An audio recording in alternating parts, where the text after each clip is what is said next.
Break के बाद स्वागत है आपका। बढ़ते हैं आगे, बात बिहार की सियासत की करते हैं, जो चुनाव के नजदीक आने के साथ साथ सरगर्मी और बढ़ती जा रही है। दरअसल केंद्रीय निर्वाचन आयोग की एक टीम बिहार के दौरे पर है, जहां वो अधिकारियों से चुनाव की तैयारियों को लेकर की जा रही प्रक्रिया की पूरी जानकारी ले रही है, पूरी समीक्षा की जा रही है और इसके साथ साथ आगे कई बैठकें भी होंगी। लेकिन निर्वाचन आयोग की टीम के बिहार में होने से सियासी गहमागहमी किस तरह से बढ़ गई है, इसका अंदाजा आप इस बात से लगाएं कि महागठबंधन खेमे ने संयुक्त प्रेस कॉन्फ्रेंस कर तेजस्वी यादव की ओर से निर्वाचन आयोग की कार्यवाही को लेकर आरोप लगाए जा रहे हैं। तेजस्वी ने कहा कि साजिश के तहत गरीबों का नाम वोटर लिस्ट से हटाया जा रहा। कांग्रेस ने तेजस्वी के बयान का समर्थन किया है, तो बीजेपी की ओर से पलटवार किया गया है। सुनिए क्या कुछ बयानबाजी चल रही है। क्या ये पॉसिबल है कि 8 करोड़ लोगों का 25 दिन के अंदर आप वोटर्स बना लें, डोर टू डोर जाएं, और यही नहीं, ऐसे ऐसे डॉक्यूमेंट्स मांगे गए हैं जो गरीबों के पास होंगे ही नहीं।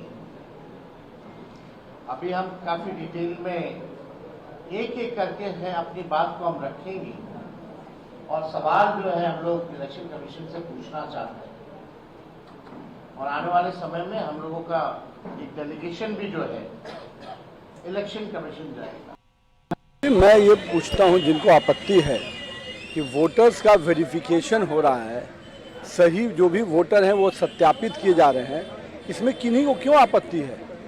जो भी वोटर हैं, जो अपना स्थानीय रह रहे हैं, जिनका आवासीय यहाँ पर है, जो इस क्षेत्र के निवासी हैं या इस राज्य के निवासी हैं, उनको अगर वोटर लिस्ट में नाम का वेरिफिकेशन हो रहा है तो आप विपक्षी सदस्य क्यों इस पर आपत्ति कर रहे हैं? उनकी क्या आपत्ति है कि कोई बाहर से लोग आकर वोटर बने, उनको वो सत्यापित करना चाहते हैं? वेरिफिकेशन तो स्थानीय का है, और स्थानीय के वेरिफिकेशन में आपत्ति होना कहीं ना कहीं बड़ी साजिश। तो सहयोगी प्रीतम हमारे साथ जुड़े हुए हैं। प्रीतम से समझते हैं कि ये चल क्या रहा है। निर्वाचन आयोग चुनावी तैयारी की समीक्षा करने पटना पहुंची है, और ऐसा क्या हो गया कि इधर सियासत में गहमागहमी बढ़ गई है? प्रीतम जी बिल्कुल दीपक, एक गंभीर मुद्दा उठाया गया है विपक्ष की तरफ से, और महागठबंधन की आज एक संयुक्त प्रेस कॉन्फ्रेंस हुई है तेजस्वी यादव के आवास पे, जिसमें महागठबंधन के सभी दलों के शीर्ष नेता शामिल थे। और जिस तरह की कवायद चुनाव आयोग ने शुरू की है, उस कवायद को नाम दिया गया है विशेष गहन पुनरीक्षण 2025। इसे 25 दिन में पूरा किया जाना है। बिहार में 8 करोड़ वोटर है, और तेजस्वी यादव ने चुनाव आयोग से सवाल किया है कि अब जबकि चुनाव में बिल्कुल 2 महीने से कम समय रह गया है, अभी इसकी क्या जरूरत थी? जब लोकसभा चुनाव जून 2024 में खत्म हुए, तो जून 2024 से लेकर मई 2025 के बीच में पूरे 12 महीने थे, तब विशेष पुनरीक्षण अभियान क्यों नहीं चलाया गया? एक तरह से ये आपत्ति जायज है, और एक तरह से जायज सवाल चुनाव आयोग से महागठबंधन के नेताओं ने पूछा है, और चुनाव आयोग को भी इसका जवाब देना चाहिए। एकाएक उसे ये बात क्यों याद आई?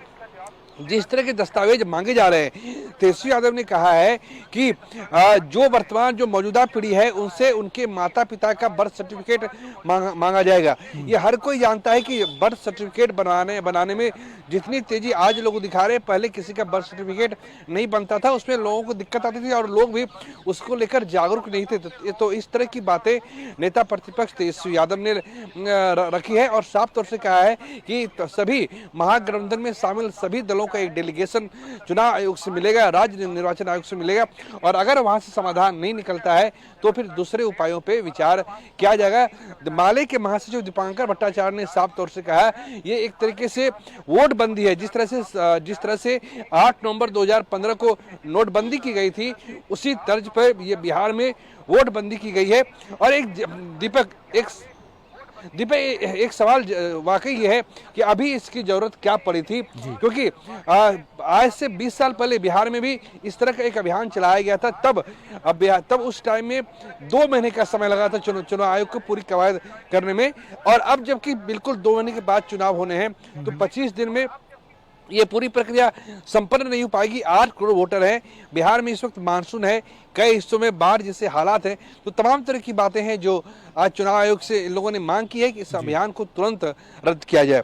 जी दीपक। बिल्कुल है, तो देखना दिलचस्प होगा कि आगे क्या होता है, क्या ये विवाद बढ़ता है या चुनाव आयोग राजनीतिक दलों के प्रतिनिधिमंडल से मुलाकात कर उनके शंका, उनके समस्या का समाधान करती है। प्रीतम, नजर बनाए रखें। धन्यवाद तमाम ताज़ा जानकारियों के लिए। खबरों का सिलसिला जारी रहेगा, देखते रहिए कशिश न्यूज़।